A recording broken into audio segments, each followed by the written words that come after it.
berpendapat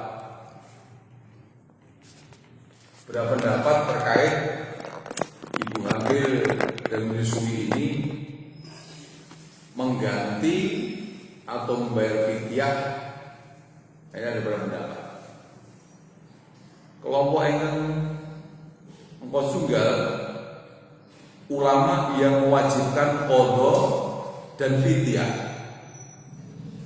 Yo ganti pasane ing sakjabare Ramadan lan ugi bayar fidyah ikut. Menika pandangan saking Imam Ahmad, Imam Asy-Syafi'i, menawi si ibu menika nguwatosaken dhateng keselamatan janin atau bayinya.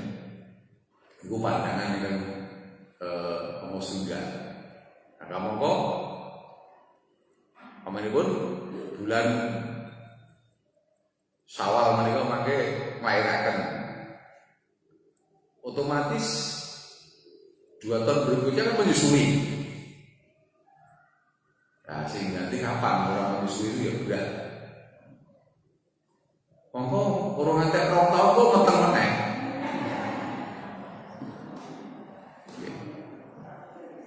Dan meteng meneh ora poso, ora khawatir poso. Ah, terus kok nyusui meneh. Orang tahun kok meteng meneh. Nah, jadi maka ada pendapat yang lain. Kelompok ulama yang mewajibkan fidyah saja tanpa qadha. Ini adalah pandangan beberapa sahabat seperti Abdullah bin Abbas radhiyallahu anhu, Abdullah bin Umar radhiyallahu. Dari kalangan tabi'in, murid-murid para sahabat adalah Sa'id bin Jubair, Mujahid dan lainnya. Kalangan tabi'in, murid para tabi'in seperti Al-Qasim bin Muhammad dan Ibrahim An-Nakhai. Imam Daruqutni meriwayatkan hadis sanad yang sahih pilih Abdullah bin Abbas pernah berkata kepada hamba sahayanya yang sedang hamil, kau sama dengan orang yang sulit berpuasa, maka bayarlah fidyah, tidak usah qadha. Nabi beritahu bahwa Ibnu Umar ditanya tentang wanita hamil yang khawatir keselamatan anaknya kalau ia berpuasa, maka dia menjawab hendaknya dia berbuka dan sebagai gantinya adalah dia beri makan kepada seorang miskin sebanyak 1 mud gandum. 1 mud gandum itu mungkin banyak penafsiran, ya. Di antaranya ada yang menafsirkan dengan 0,6 makanan pokok kilogram. Ada yang menafsirkan dibulatkan 1 kilo, ada yang menafsirkan 1,5 kilo. Nah, ini itu kebiasaan dan kemampuan masing-masing. Ada yang beri makan dengan 1 kilo beras tambah sedikit lauk. Ini berbagai penafsiran, boleh saja seperti itu. Nah, kemudian kelompok yang ketiga, ini ulama yang mewajibkan puasa saja tanpa fidyah. Ini pendapat jumhur mayoritas ulama, mazhab Hanafi, Abu Ubaid dan Abu Thawr. Sedangkan Imam Syafi'i dan Imam Ahmad bin Hanbal ikut pendapat ini jika sebabnya karena mengkhawatirkan keselamatan si ibu atau keselamatan ibu dan janin sekaligus.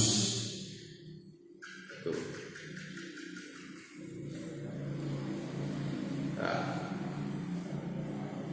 ada juga pendapat yang mengatakan, kelompok ulama yang mengatakan tidak qadha dan tidak fidyah. Jadi banyak pendapat ya. Nah, bagaimanakah pendapat yang baik kita ikuti? Ini ada seorang ulama fikih abad ini Al-Alamah Syekh Yusuf Al-Qaradawi hafizahullah dalam kitab Taysirul Fikih Syam memberikan solusi yang sangat bagus. Beliau berkata begini, banyak ibu-ibu hamil bertepatan bulan Ramadan merupakan rahmat bagi Allah bagi mereka jika tidak dibebani kewajiban qadha. Namun cukup dengan fidyah saja. Di samping hal ini merupakan kebaikan untuk fakir miskin dan orang-orang yang membutuhkan pertolongan materi. Jadi ini rahmat dan cukup fidyah saja. Namun bagi ibu-ibu yang masa melahirkannya jarang, sebagai umumnya ibu-ibu di masa kini dan sebagian besar negara Islam, terutama di kota-kota, kadang-kadang hanya mengalami 2 kali hamil, 2 kali menyusui selama hidupnya. Maka bagi mereka lebih tepat berpendapat jumhur, yakni qadha, bukan fidyah. Ini pendapat jalan tengah ya. Jadi untuk ibu-ibu yang matangnya arang-arang banget, itu diqadha. Ini nek lebih mau ngantek 2 tahun wis isine. Harus nyaur kapan? Payah terus. Itu cukup bayar fidyah saja.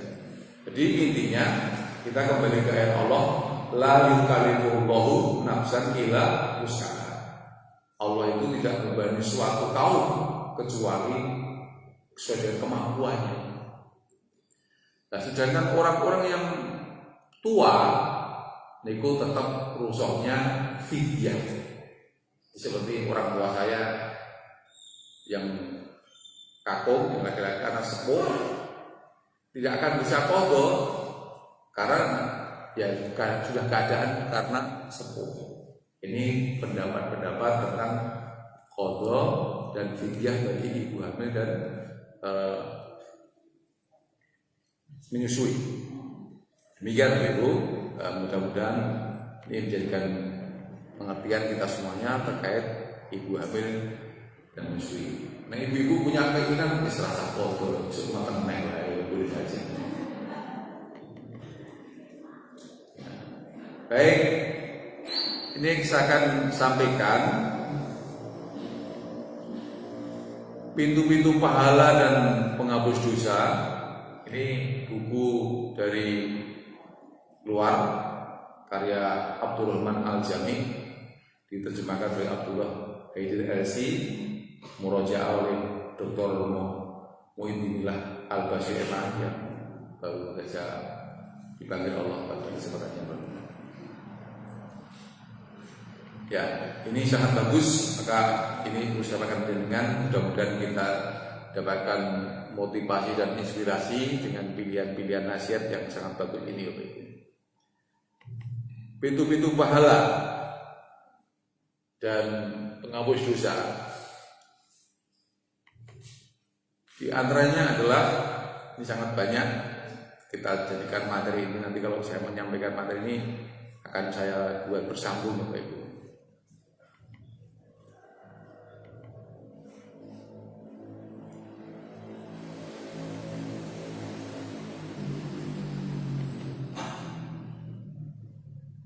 Yang pertama adalah taubat. Qala Allah Ta'ala, wa tubu ilallahi jami'an ayyuhal mu'minuna la'alakum tuflihun. Dan bertobatlah kamu sekalian kepada Allah, hai orang-orang yang beriman, supaya kamu beruntung.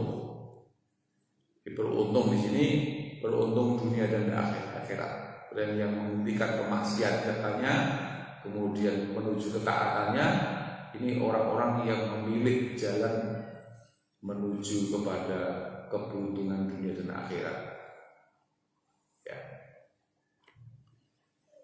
Inna Allah azza wa jalla yabsutu yadahu bil-laili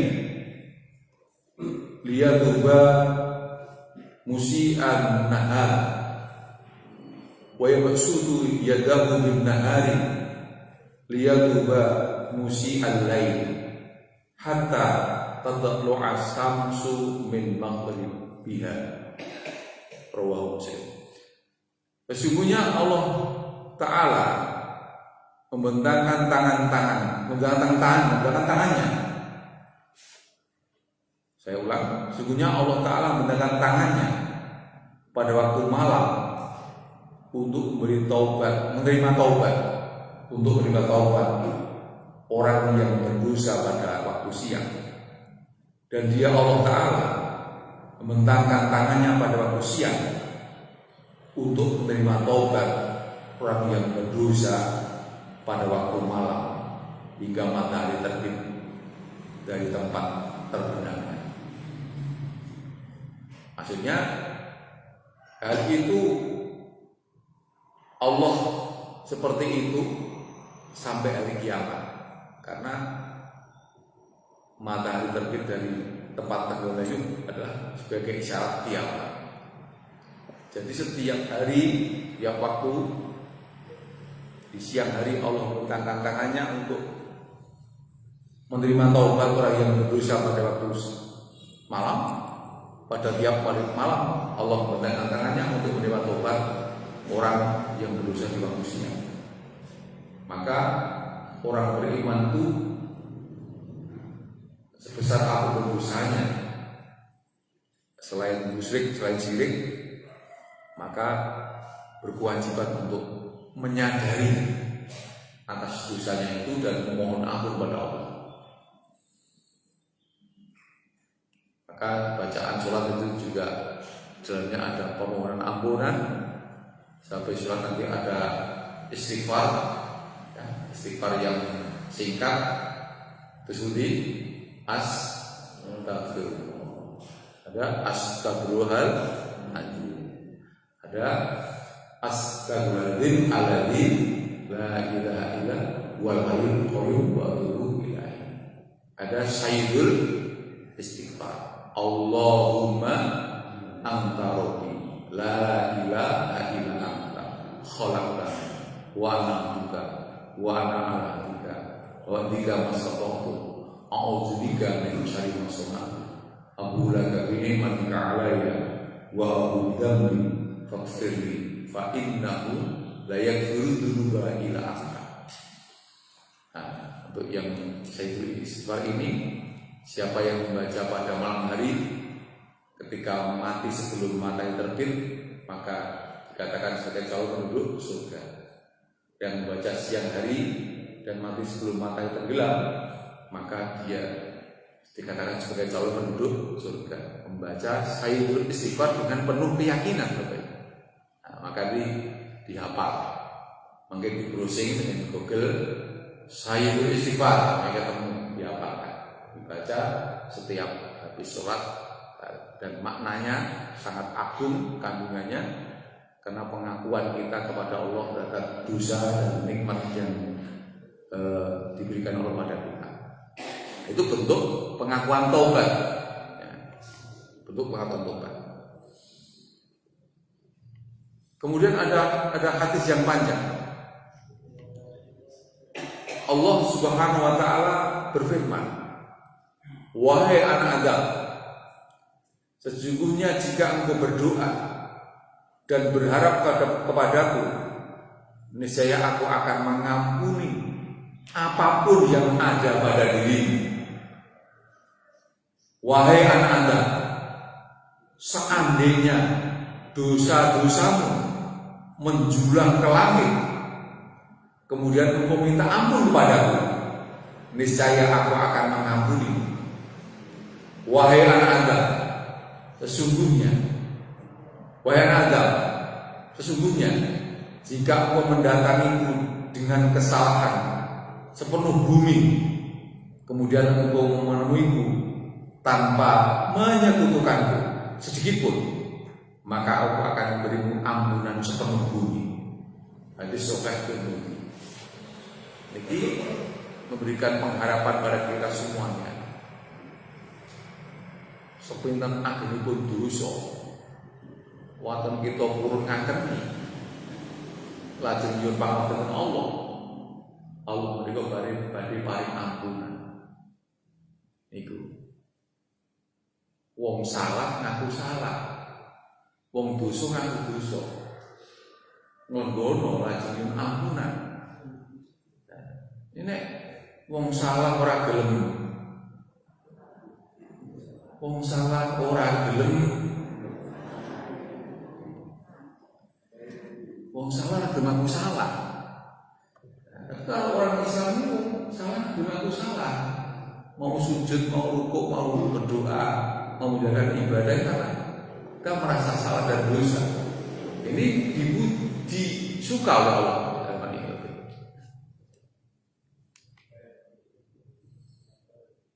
Kaya kanca wae, salah ora gelem aku salah, suwe-suwe sapa sing suwe-suwe sapa sing bertahan. Dalam Sahih Ibnu Majah, at-taibu minad dambi kaman lan dambalahu. Orang yang bertobat dari dosanya bagaikan orang yang tidak punya dosa sama sekali.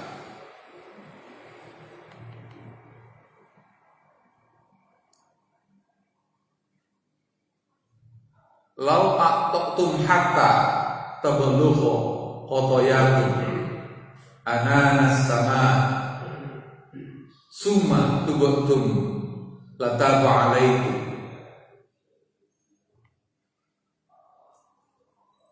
Seandainya kalian melakukan kesalahan-kesalahan sepenuh langit, kemudian kalian bertobat, niscaya tobat kalian akan diterima. Sahih Ibnu Majah. Ini Bapak Ibu, kita tidak boleh putus asa karena salah dan dosa kemudian bunuh diri misalnya. Dalam agama kita tidak boleh, karena Allah itu Maha Pengampun. Yang paling pokok adalah kita ini tidak bersikap atau melihat pilihan pemikiran dan keyakinan dengan kemusyrikan. Hanya Allah saja yang kita mohon kepadanya, kita beribadah, kepada kita menyembah. Kita murnikan ketaatan kepada Allah. Ibadah kita bukan untuk mencari pujian manusia, ceramah kita bukan untuk mencari pujian manusia, kegiatan apapun yang kita lakukan bukan untuk mencari pujian manusia, tapi kita murnikan, kita luruskan untuk mencari wajah Allah Subhanahu wa Ta'ala. Insya Allah apa yang kita mohonkan pada Allah atas dosa-dosa dan kesalahan, Allah akan menutupi dan menghapus, mengampuni dosa dan kesalahan kita semua. Amin, amin ya rabbal alamin.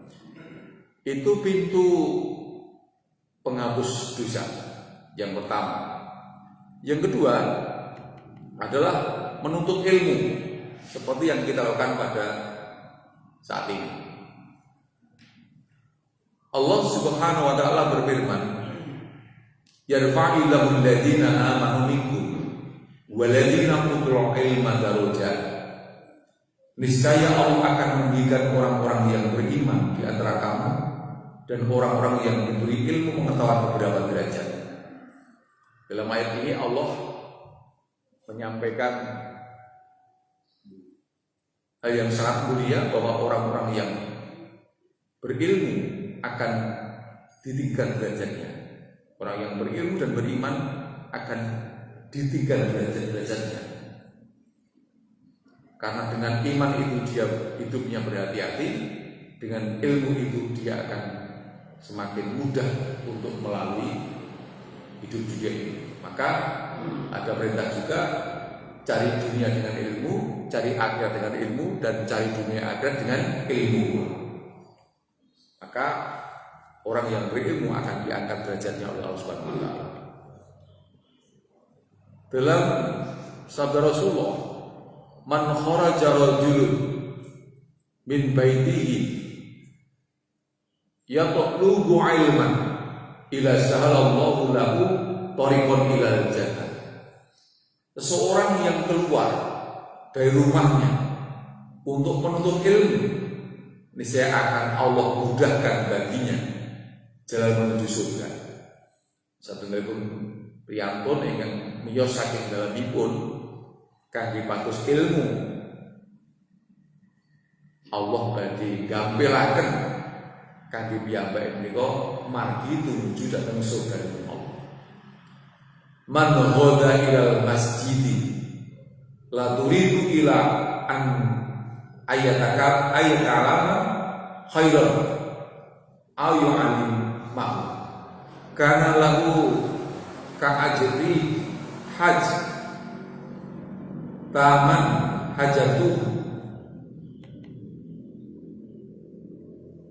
Siapa di pagi hari berangkat ke masjid hanya untuk mempelajari kebaikan atau mengajarkan kebaikan, maka baginya bagaikan pahala orang yang melakukan haji dengan sempurna. Man kharaja fi talabil ilm fa huwa fi sabilillah hatta yarji'a. Siapa yang keluar untuk menuntut ilmu, maka dia berada di jalan Allah hingga kembali.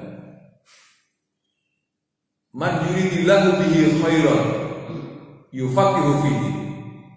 Siapa yang Allah kehendaki menjadi baik, maka Allah akan memberikannya pemahaman terhadap agama. Sahih Ibnu Majah. Iko atas budi pintu-pintu kebaikan dengan melalui orang itu rajin belajar. Terus lampak kita memakmurkan pengajian akad pagi ini, besok di yaumul qiyamah menjadi saksi bahwa kita bersemangat keluar dari rumah untuk menuntut ilmu. Mudah-mudahan ini menjadi jalan yang memudahkan kita semuanya untuk menuju surganya Allah Subhanahu wa taala. Amin. Amin ya rabbal alamin. Dan siapa yang dikehendaki menjadi baik, maka Allah akan memberinya pemahaman terhadap agama ini. Jadi sapa sing dikersake dening Gusti Allah kok uripe semakin baik, dia semakin paham akan agama ini. Semakin paham, semakin tambah ilmunya, semangat untuk mempelajari ilmunya dan semangat untuk mengamalkannya. Termasuk orang yang diberi kepahaman, dia kemudian bertanya-tanya terus tentang agama ini karena ingin mempelajari kepahaman. Pertanyaan itu tiap tahun muncul, tetapi para ustadz, para mubalik, para dai tidak boleh bosan untuk menjelaskan. Pertanyaan misalnya, nek Ramadan wis rampung, terus poso sawali langsung apa ora? Betul-betul apa ora? Nek sing diutang nyaur sih apa sawase? Pertanyaan kok gimana? Tiap tahun saya aja itu. Nah, kita tidak boleh bosan menjelaskan. Dhisik sak terangke tahun dhisik enggak boleh. Terus dijawab terus enggak boleh karena ini orang baru yang butuh pemahaman. Nah, kemudian terangkan memang dia ada beberapa pendapat juga. Tetapi kalau menilik hadis mangsuma Ramadana summa atba'u sitatin sawali karena kasyami dahar itu adalah wong sing poso Ramadan kemudian diikuti dengan puasa Syawal sama dengan pahalanya puasa sepanjang masa. Maksudnya ya puasa Ramadannya diselesaikan. Kalau punya hutang ya disaur dulu. Karena yang wajib itu nyaur dulu, kemudian baru puasa Syawal. Tapi juga ada pendapat yang mengatakan puasa Syawal itu kan adanya cuma di bulan Syawal. Nah, maka ya saya nyawa dulu, nanti nyawanya di bulan lain. Ya gue kudu ndonga, muga-muga Dzulqa'dah besar Suro Safar diurip. Kan enggak tahu. Nah, ini termasuk ada banyak ulama yang mengatakan gini. Jadi kebaikan itu diterima. Pertandanya adalah bertambah kebaikan berikutnya. Jadi puasa Syawal itu orang yang melakukannya itu bisa dikategorikan orang itu diterima puasa Ramadan.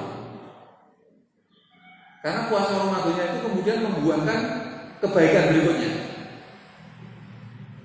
Sholatnya di bulan Ramadan, sholat wajibnya rajin, sholat lainnya rajin. Kemudian di bulan Syawal, sholatnya tetap rajin juga. Itu menambah kebaikan berikutnya. Tapi kalau Ramadan ini taruh yo mangkat, sholat wajib yo jamaah, bareng Syawal, barbodo, wis rampung sholatnya, wis pray lah sholat. Nah, itu belum, kemakbulannya dipertanyakan. Karena kebaikannya di bulan Ramadan tidak berdampak kepada kebaikan bulan berikutnya. Nanti akan ditemukan pendapat seperti itu. Maka ini Bapak Ibu, ini tanggal 11 Syawal ya. Tanggal 11 Syawal. Nek sing rampung alhamdulillah, nek sing rampung masih ada kesempatan 19 hari untuk puasa Syawal. Kalau sing kadang malah ono sing udur malah bingung, ki nyaur sik kok nyawase, nyaur sik kok nyawase. Nanti Syawal entek ora poso-poso. Ya. Saya laksanakan puasa ya.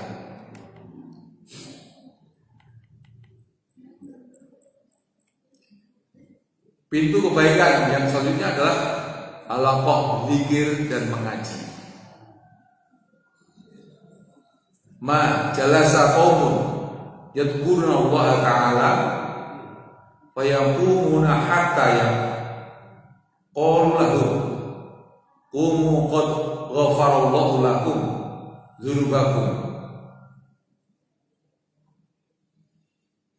wa budirat sayyatukum hasanatin. Suatu kaum yang duduk untuk berzikir kepada Allah, lalu mereka berdiri, niscaya akan dikatakan kepada mereka, berdirilah kalian, sesungguhnya Allah telah mengampuni dosa-dosa kalian dan kesalahan-kesalahan kalian telah digantikan dengan kebaikan. Ini yang duduk berzikir, berdirinya sudah diampuni dosanya. Ma jalasa qaumun yadhkuruna Allah ila afat humul malaika wa wajat humul rahmah wa najalat alaihumul sakinah wa dzakarahumullahu fiman indah.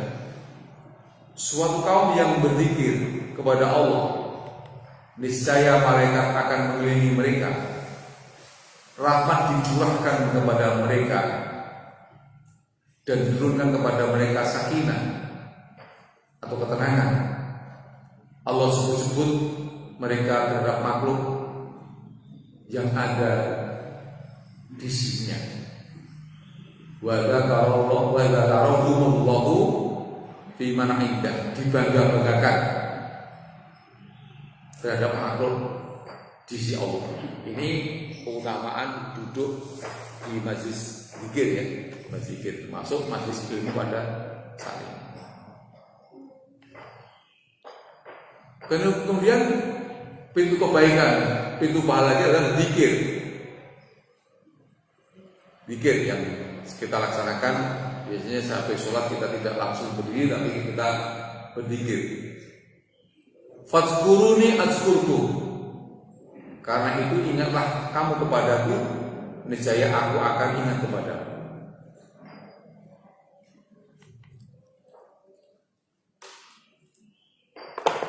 Ada hadis riwayat Muslim yang artinya sungguhnya aku berdasarkan persangkaan hambaku kepadaku, dan aku bersamanya saat dia mengingatku. Jika dia mengingatku dalam dirinya, maka aku pun akan mengingatnya dalam diriku. Dan jika dia mengingatku di hadapan orang-orang, maka aku pun akan mengingatnya di hadapan makhluk-makhluk yang lebih baik dari mereka. Jika mereka mendekatiku sejengkal, maka aku akan mendekatinya sehasta. Dan jika dia mendekatiku dengan sehasta, maka aku akan mendekatinya dengan sedepak. Dan siapa yang mendatangiku dengan berjalan, maka aku akan mendatanginya dengan berlari. Ini bahwa kalau kita semakin dekat dengan Allah, Allah pun akan semakin dekat kepada kita. Pintu kebaikan yang kelima, berbuat dan mengajak kebaikan. Kulu ma'rufin shadaqah wa dalu ala khairin kafa'ilihi. Setiap kebaikan adalah sedekah, dan orang yang menunjukkan kepada kebaikan bagaikan orang yang melakukannya.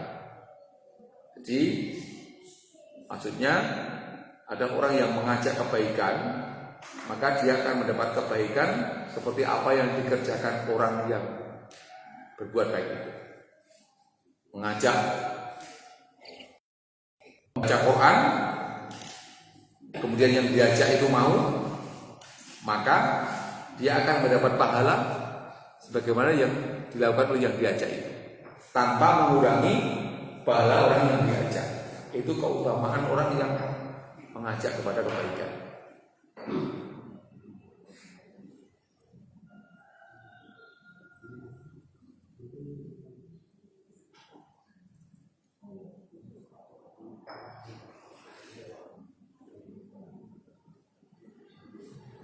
Hendaklah kalian mengusahakan kebaikan,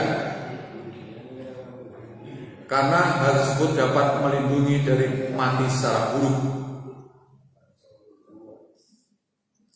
Jadi orang-orang yang mengusahakan kebaikan ini menjadi asbab nanti insya Allah melindungi dari mati secara buruk.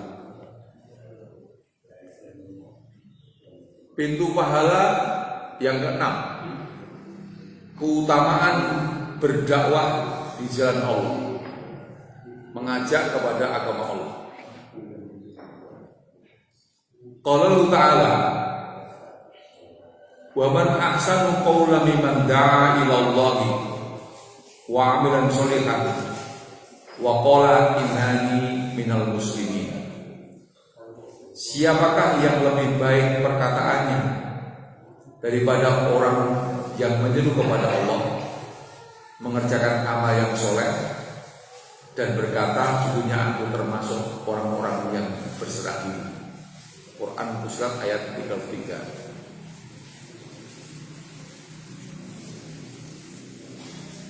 Ini Allah memberikan penjelasan yang sangat mulia Bapak Ibu. Ditanya hamba ini, sopo sing luwih becik ucapane yen ditandingake karo wong sing ngajak marang Gusti Allah, ngajak marang amal saleh, lan dheweke ngucap sejatine aku klebu wong-wong sing sumarah utawa ngrengkuh agami Islam. Kaucapan yang baik niku Bapak Ibu, ucapane awake dhewe apik niku di antaranya menyeru kepada Allah, ngajaknya agama niki. Jadi ucapan ini saben dina pirang-pirang kalimat iki ditulis maupun bukune pirang-pirang lemari. Tapi ada ucapan yang bagus yang tidak ada tandingannya, ngajaknya Gusti Allah, ngajaknya amal soleh. Kepala keluarga ngajak anggota keluarga, iki ono kesempatan poso sawal, ayo poso sawal. Ini ucapan yang bagus Bapak Ibu. Maka Allah ketigakan, wa man ahsanu qawlan mimman da'a ila Allah wa 'amila sholihan wa qala innani minal muslimin. Siapa yang lebih baik perkataannya, sapa sing luwih becik ucapane, nek ditandingake karo wong sing mengajak nang Gusti Allah, ngajak manembah Gusti Allah, ngajak tumindak soleh, lan dheweke ngucap aku iki sumarah yang Gusti Allah. Termasuk contoh sing sakniki ketika ngelingi anggota keluarga ini untuk merasakan ibadah puasa sawal. Ini termasuk mengingatkan seorang takmir masjid, mengingatkan jamaahnya. Ini puasa, Syawal. Ingatkan nanti ada informasi gerhana. Kawan Pak Budi, gerhana nih, gerhana bulan Ramadan ini. Bulan ini ingatkan, terus bilang tadi ada sholat gerhana. Ngajak kebaikan. Diingatkan. Dan jamaah akan menyambut ajakan jenengan. Maka itu masuk ucapan yang bagus. Ucapannya awake dhewe wis nek itu ucapan sing bermanfaat kalau sing bermanfaat kalau kan Bu lesane awake dhewe sing nggo ngaji kalau nggo ngrasani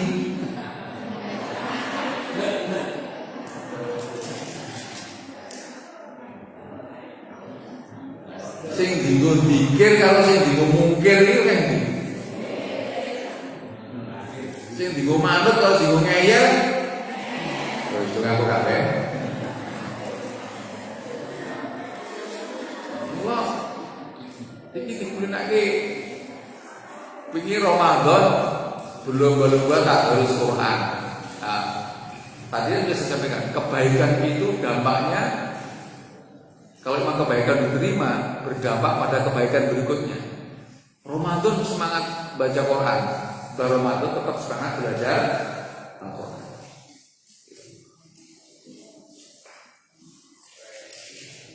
Pak jadi kalau dia kata mengiro, kata minggu, kata jamaah atau kata di luar biasa. Ini ku, ojo ini terus sawah terus pray, betul. Sawah kita atau membaca lagi.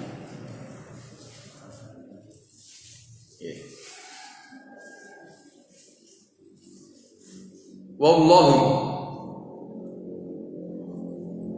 ayyahdillahu bika rajulun wahidan khairul laka min ayyakuna laka umuruna.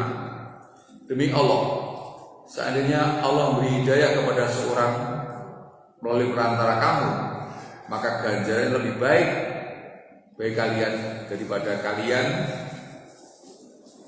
mendapatkan seekor unta merah. Unta merah itu unta pilihan. Jadi orang kok bisa masuk Islam, mendapat hidayah lantaran penjenengan. Wah, itu suatu hal yang sangat luar biasa. Man da'a ila hudan kana lahu minal ajri mislu ujuriha minal ujuri man tabi'ahu layang kusu zalika min ujurihim syai'an. Faman da'a ila dhalalatin kana alaihi minal ismi mislu athami man tabi'ahu layang kusu zalika min athamihim syai'an. Siapa yang mengajak kepada kebaikan, maka baginya pahala seperti pahala orang yang mengikutinya tanpa mengurangi pahala mereka sedikit pun. Dan siapa yang mengajak kepada kesesatan, maka baginya dosa seperti dosa orang yang mengikutinya tanpa mengurangi dosa mereka sedikit pun. Niki keutamaan orang yang mengajak kebaikan. Ngajak kebaikan niku itu kebekejian kaya sing nindakake iku mau tanpa ngurangi kebencian sing nindakake.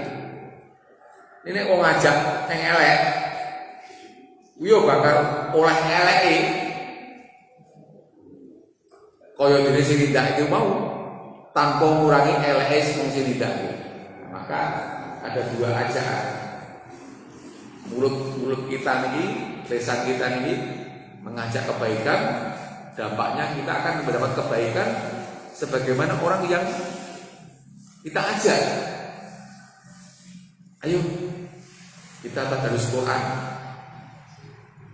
Kemudian yang diajak itu mau, maka kita mendapatkan pahala sebagaimana pahalanya orang yang diajak, tanpa mengurangi pahala orang yang diajak. Ini keutamaan orang yang berdakwah kebaikan, yang mengajak kebaikan. Kemudian pintu pahala berikutnya adalah amar ma'ruf nahi munkar. Qaulu ta'ala wa takum minkum ummatu yad'una ilal khairi wa ya'muruna bil ma'rufi wa yanhauna 'anil munkar wa ulaika humul muflihun.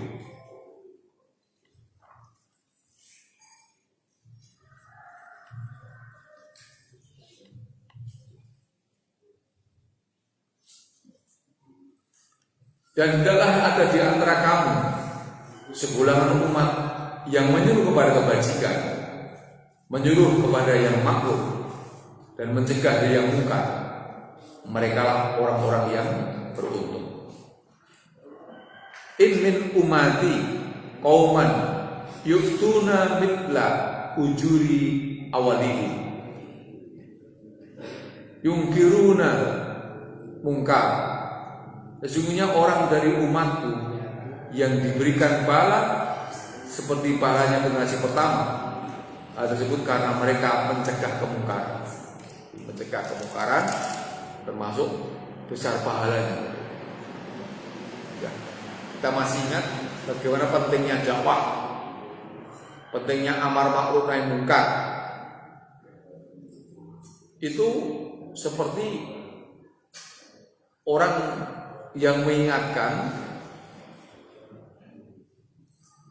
penumpang dalam sebuah kapal, kemudian ada seorang penumpang yang melubangi kapal di bawah tempat duduknya. Kalau tidak ada orang yang amar ma'ruf nahi munkar pada kapal di tengah lautan, orang sing ngelingke dhek mempeng bolongi kapal yang iso tempat duduke. Nek dielingke kan nggon-nggonku dhewe tempat dudukku dhewe bolongi. Padahal nanti kalau air semakin masuk makin banyak, akibatnya wong sak kapal iso lelep. Gimana? Kaya kejadian Kedumombo niku. Wong perahu cilik.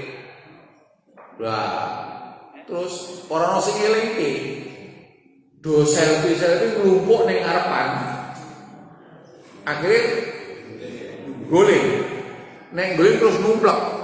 Karena pada waktu itu tidak ada yang ingatkan. Maka pentingnya orang itu amar ma'ruf nahi munkar.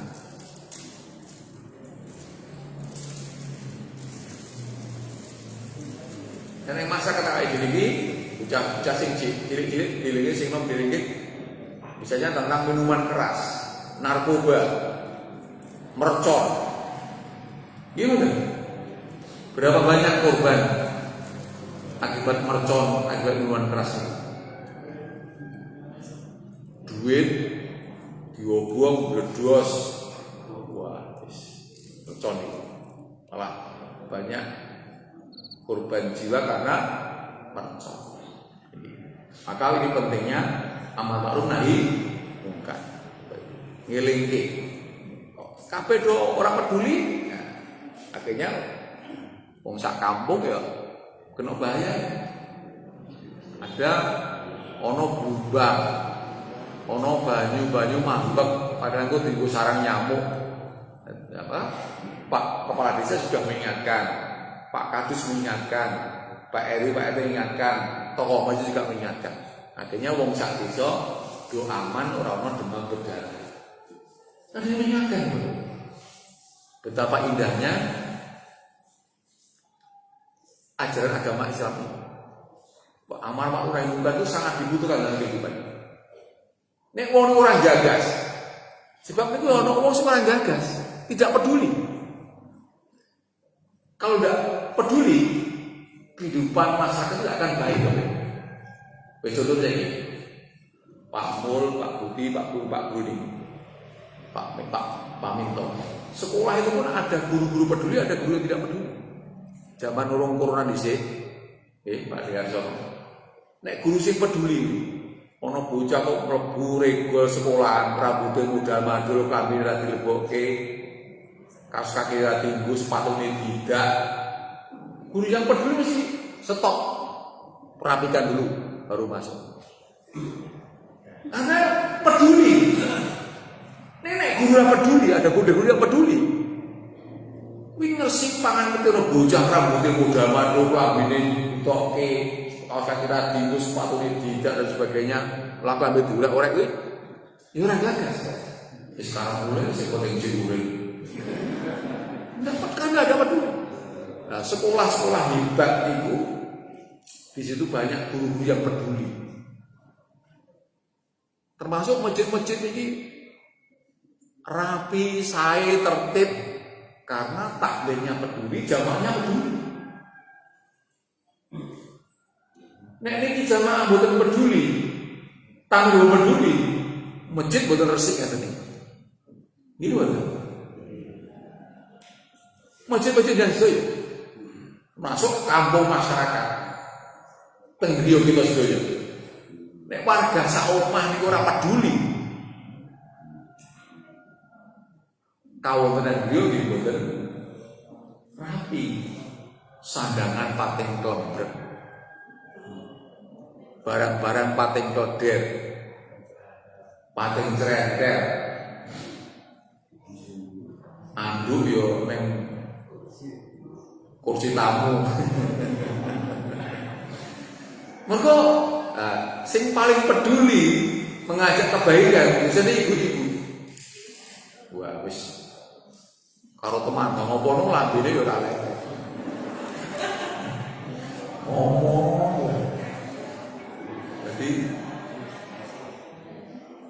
sing lanang kadang-kadang ngelokke, Bu, wis adzan ngasar. Wah, sing mangsul wis sampai pirang-pirang kalimat.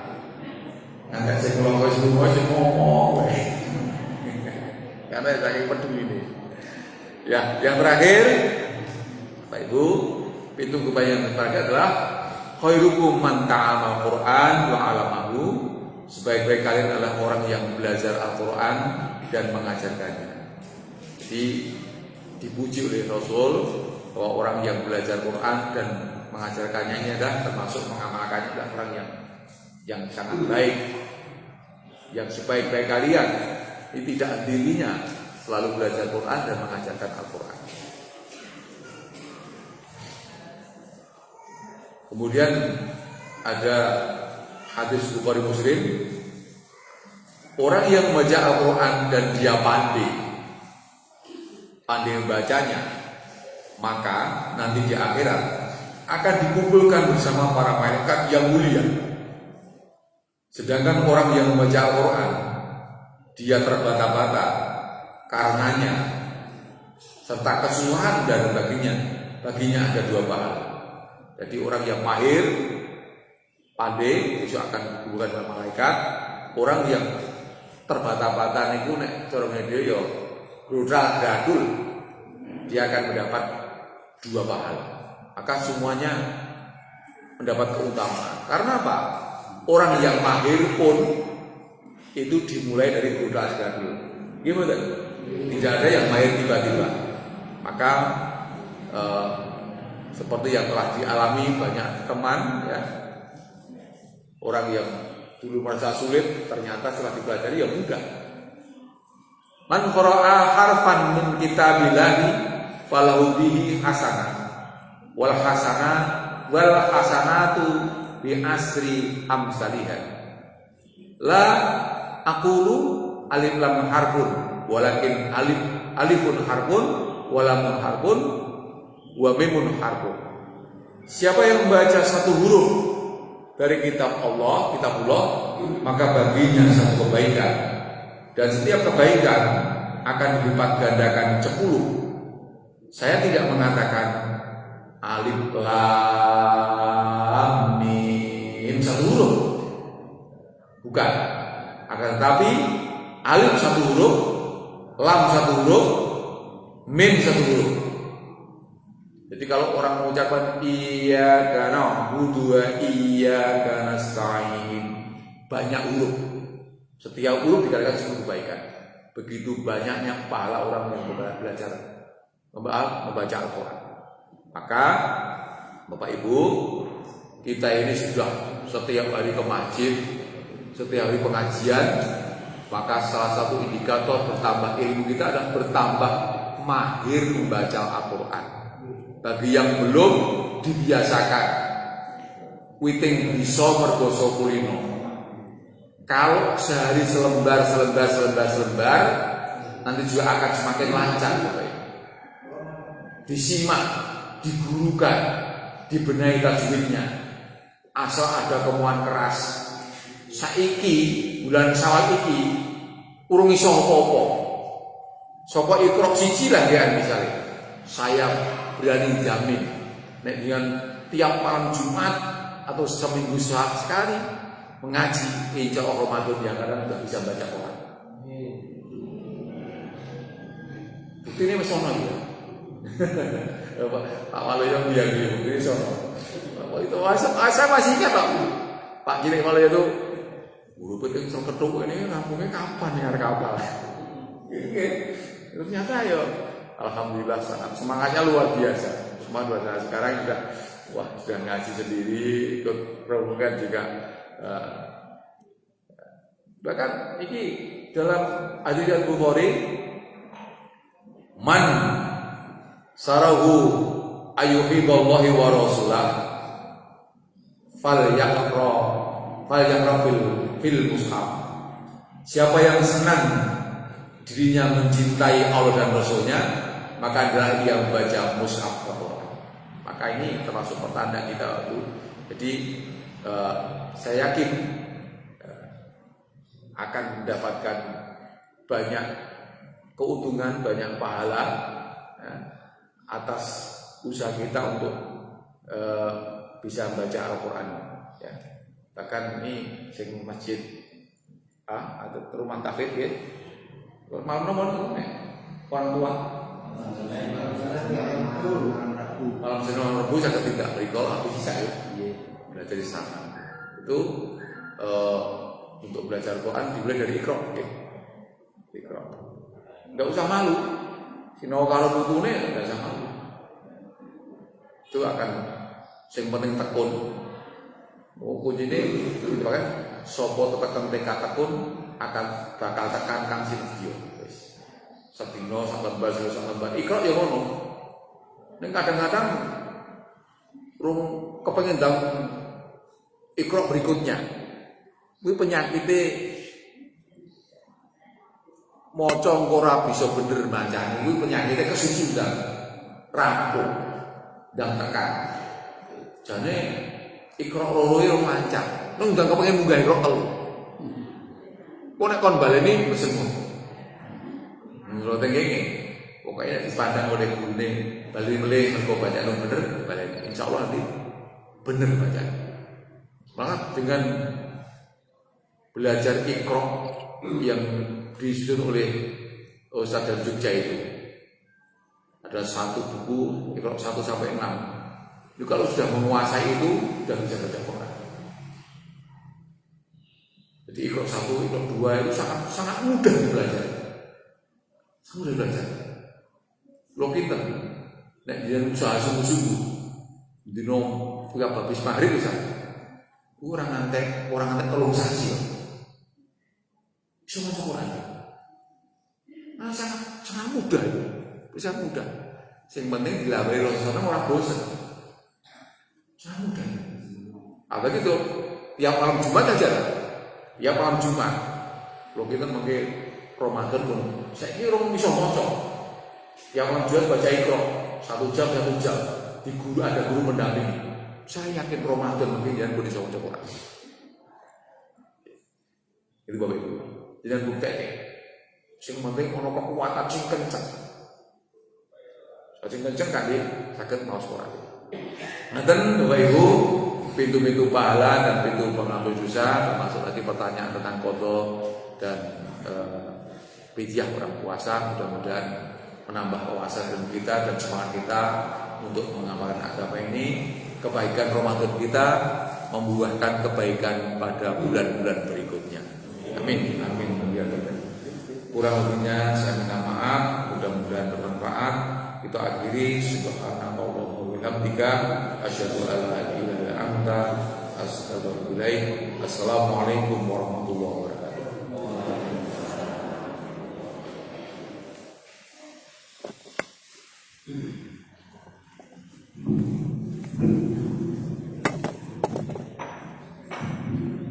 Matur nuwun